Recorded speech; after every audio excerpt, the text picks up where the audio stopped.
Now, there's been a lot of talk about the Feinstein assault weapons ban being defeated.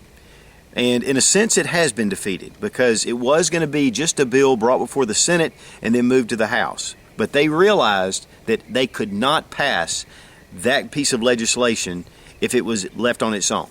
So instead, they've decided to add this to the Gun Control Act, which will include the Feinstein assault weapons ban, S-150, as an amendment to the total gun control package. This gives it a better chance to pass in the full Senate. And let me remind you that in 1994, with the first assault weapons ban, that it was an amendment that went on that crime bill.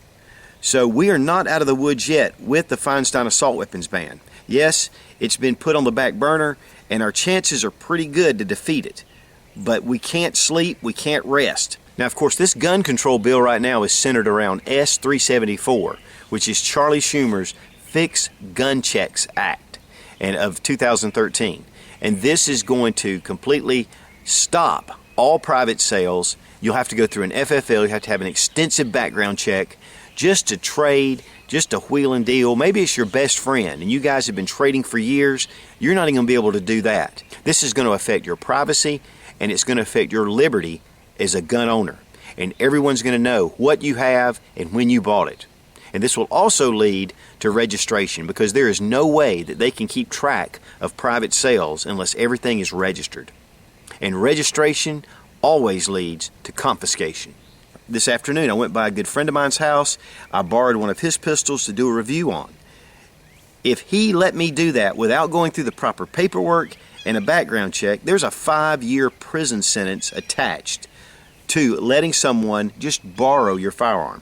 One of the other provisions in that bill is that if you leave your firearms, even if they're in a safe, locked away, for over 7 days, you could face 10 years in federal prison. This is ridiculous, and we have to stand against these gun control, gun-grabbing people that are gutting our Second Amendment.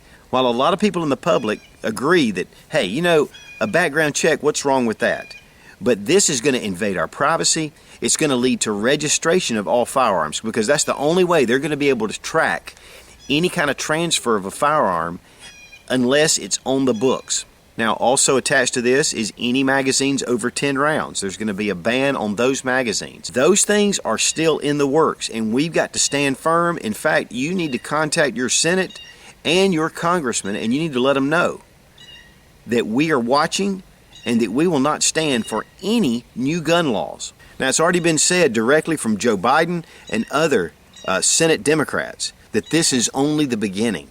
They know that this is not going to do anything to curb gun violence, but yet they're pushing for this stuff anyway because the real agenda is total gun control and prohibition of you owning a firearm as a private individual. There are already a number of states that have passed draconian gun legislation, which is New York, Colorado, and then here we're seeing in Connecticut today, where they are passing state laws. Now, of course, the UN Arms Treaty has just been passed through the UN Council, and so it's going to be up for a signature from our illustrious president.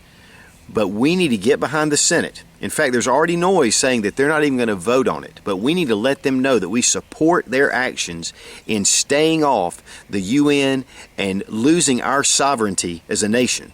The UN has no voice in our constitutional rights. And we need to really get behind these senators and let them know because there are other voices out there. And there's a lot of networking with a lot of the liberals that are pushing for gun control and trying to make these numbers look a lot bigger than what the American people really want. They can make it sound really sensible, but when you read between the lines, they will gut our Second Amendment. Now, guys, call your Congress, call your Senate, call your House representatives and let them know. And just as important, get in touch with the NRA and let them know that you stand behind their actions. The NRA right now is fighting hard to protect your Second Amendment rights. And they're going to go against many of these state governments and these state bills that have come through into law, and they're going to fight them on a constitutional basis. And that's one of the things, you know, the NRA is not perfect, but one of the things they can do, they can take with the body that we have as a membership and get behind these things and really make our voice be known. They're the largest gun lobbying organization, and they're standing for your rights. So get behind the NRA, and if you're not a member, you need to definitely join. Now, there's also Gun Owners of America, and Larry Pratt's doing a fantastic job.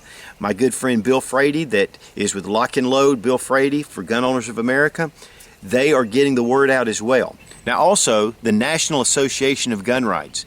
Dudley Brown is the head of that organization, and Rand Paul is also a big supporter of the National Association of Gun Rights. Another great organization to be involved in. As I've said before, you don't necessarily have to be a member of one of these organizations. You can join many and be able to get these notices and updates of what's going on all around you. Now, the NRA and the ILA, which is the political arm of the NRA, is a great source to be able to find out all kind of federal legislation plus a lot of the state legislation that is coming against your Second Amendment or supports your rights toward the Second Amendment. So we need to get behind these organizations, and also don't forget your individual responsibility to contact your legislators and stand behind it. Guys, we are under a massive assault and we need to fight back. And in the immortal words of J. Paul Jones, we have not begun to fight.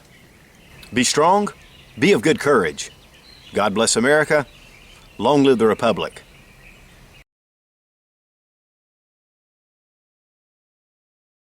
The government fears the people, that's freedom. The people fear the government, that's tyranny.